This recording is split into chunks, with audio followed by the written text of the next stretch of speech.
karena lahan yang ditanami ternyata milik pribadi atau masuk dalam rencana pembangunan. Akibatnya,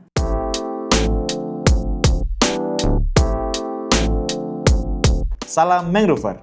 Banyak orang berpikir penanaman mangrove bisa dilakukan di sepanjang pesisir pantai. Padahal, kenyataannya tidak semua lahan cocok untuk penanaman mangrove.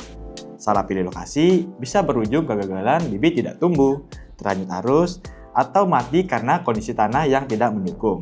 Memilih lahan yang tepat adalah langkah awal yang paling penting dalam program penanaman mangrove. Dengan pemilihan lahan yang baik, tingkat keberhasilan penanaman meningkat drastis dan manfaat ekologisnya serta sosialnya dapat dirasakan lebih cepat. Berikut 5 hal yang harus diperhatikan ketika memilih lahan untuk penanaman mangrove. Yang pertama, perhatikan kondisi pasang surut.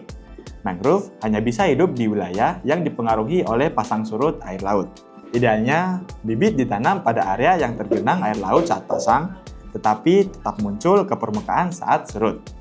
Jika lahan selalu terendam atau justru jarang terkena air laut, bibit akan kesulitan tumbuh. Yang kedua, cek jenis tanah. Jenis tanah sangat menentukan keberhasilan penanaman. Mangrove umumnya cocok tumbuh di tanah berlumpur yang lembut dan kaya bahan organik. Tanah berbasir biasanya kurang ideal karena tidak mampu menahan akar dengan kuat.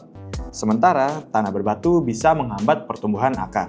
Yang ketiga, amati arus dan gelombang. Lokasi dengan arus yang deras atau ombak yang besar beresiko membuat bibit terhanyut. Karena itu, pilihlah lahan yang relatif terlindungi, misalnya di teluk atau muara sungai.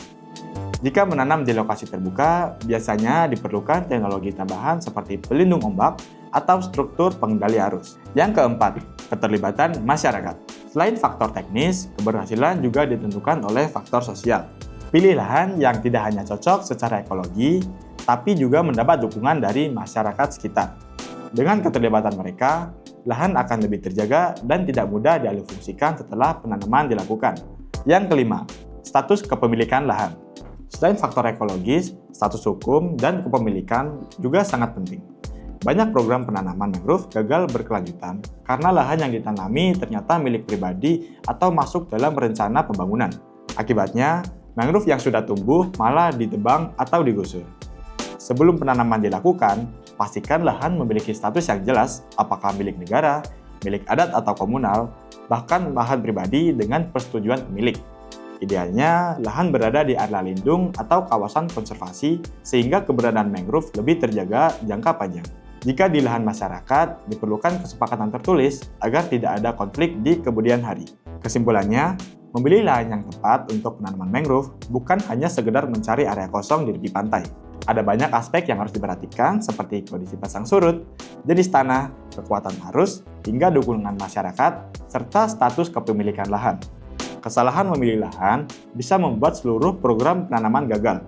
Sebaliknya, jika lahan yang dipilih tepat, mangrove akan tumbuh subur, ekosistem pulih, dan manfaatnya akan terasa bagi lingkungan maupun masyarakat. Dengan kata lain, lahan yang tepat adalah fondasi utama kesuksesan rehabilitasi mangrove. Semangat mangrover!